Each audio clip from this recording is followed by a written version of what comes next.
Halo guys, jadi kali ini aku sama tim aku bakalan jelasin materi tentang stres nih. Jadi jangan lupa ya ditonton, oke?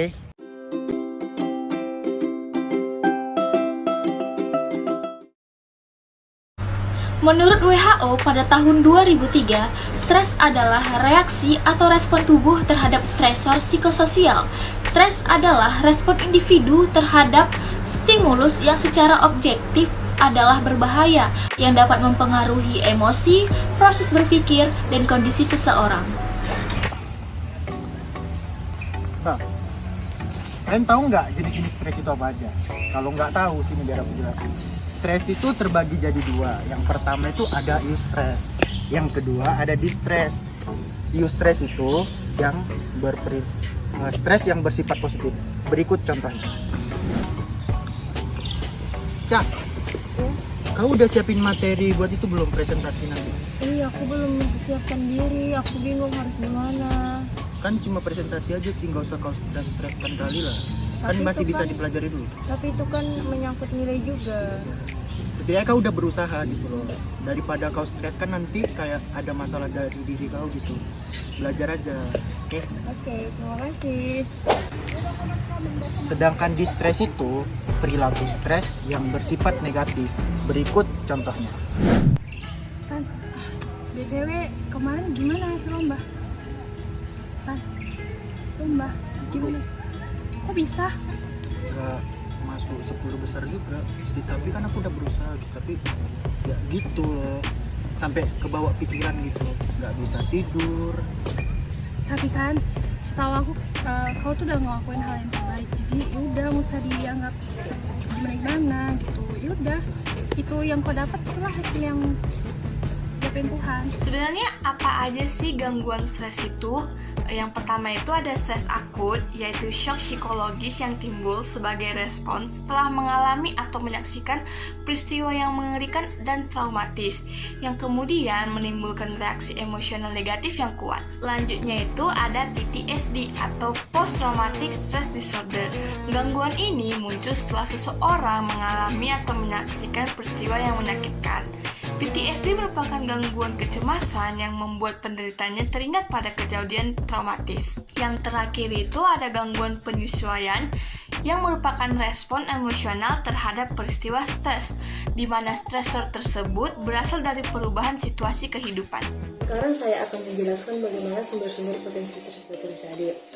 Jadi, sumber-sumber potensi stres atau penyebab stres atau juga kita bisa menyebutnya dengan stresor ialah faktor-faktor dalam kehidupan manusia yang mengakibatkan terjadinya respon stres. Jadi stres ini atau stresor dapat berasal dari berbagai sumber, baik dari kondisi fisik seorang, psikologis maupun sosial dan juga bisa muncul pada situasi kerja atau saat di rumah dalam kehidupan sosialnya dan lingkungan lainnya. Jadi istilah stresor ini diperkenalkan pertama kali oleh Sattler dalam Rice tahun 2002. Jadi menurut Lazarus dan Volkmann pada tahun 1986,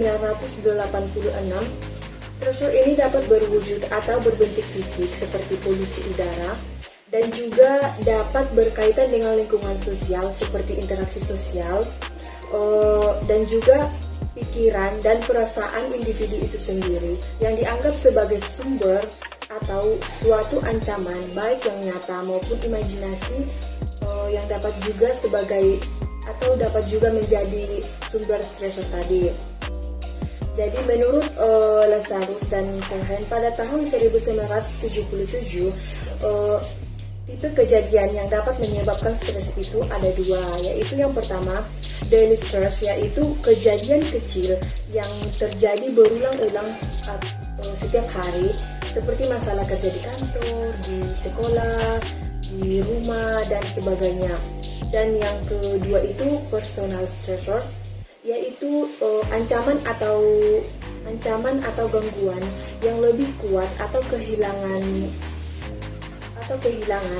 besar, seperti sesuatu yang terjadi pada level individual, seperti kehilangan orang yang kita cintai, kehilangan pekerjaan atau masalah keuangan dan masalah pribadi lainnya.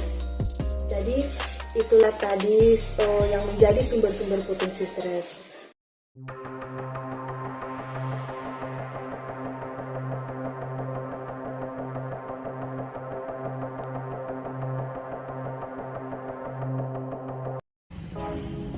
Van. Ya? Tahu nggak cara menanggulangi stres gitu kan? Aku lagi stres soalnya, itu gimana sih? Oh, jadi untuk menanggulangi stres itu bisa menggunakan coping. Nah, coping sendiri itu ada dua. Nah, fokus coping itu terbagi dua. Yang pertama itu adalah problem focus coping. Di mana fokus problem coping ini mencari akar dari permasalahan stres tersebut. Apa nih contohnya? Saat kita stres akan nilai kita yang turun. Nah, akarnya itu karena kita malas-malasan. Jadi upaya apa yang kita akan lakukan? Yaitu belajar dengan sungguh-sungguh.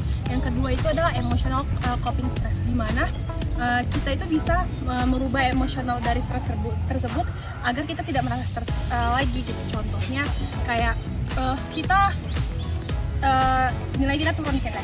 Nah, kita bisa memulai dengan me time biar mood kita tuh menjadi naik lagi dan tidak stres lagi. Demikian yang bisa saya sampaikan. Terima kasih.